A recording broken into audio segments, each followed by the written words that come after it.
Okay, Kate, thank you.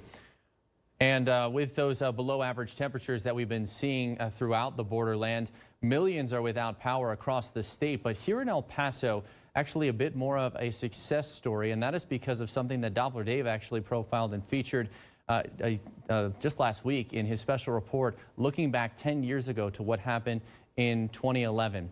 Meanwhile, Mexican citizens in Juarez and several other towns and cities in Chihuahua are without power.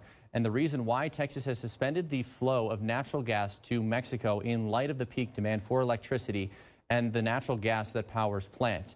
This has led to power outages across 6 states in northern Mexico.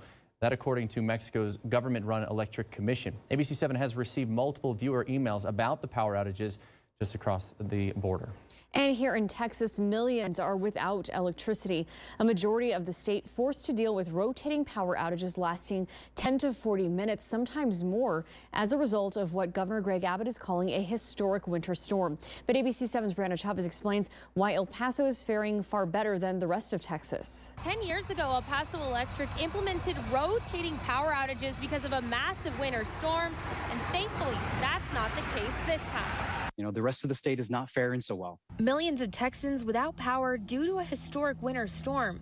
And ERCOT, or the Electric Reliability Council of Texas, which oversees 90% of Texas's electrical load, ordering rotating outages early Monday morning. There are no plans of that currently at this time. There are no managed outages or rolling outages planned. And because we've been preparing and our system has been able to maintain that reliability. El Paso is one of the few regions not under ERCOT, as El Paso Electric says they own the local grid. Improvements they made after the big freeze in 2011 seem to be working. Only 875 customers experienced an outage of more than 5 minutes Sunday alone. Everything that we install or upgrade is done to a minus 10 degree sustained temperature. Some of our new units really came to save the day, but it's also all the hardworking people that have worked behind the scenes to make this happen.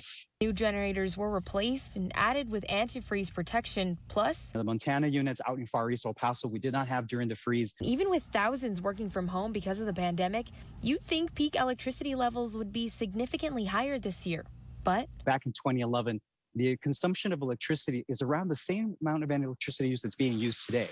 You know, perhaps it's counterintuitive. You would think that you'd be seeing more of an increase, but actually it's the same that we see during our February demand levels. When you see the comparison to the rest of the state and perhaps parts of the country, you know, we are fairly positioned. And as of 5:30 this afternoon, only about 50 customers had some sort of power outage in El Paso alone. Brianna Chavez, ABC7.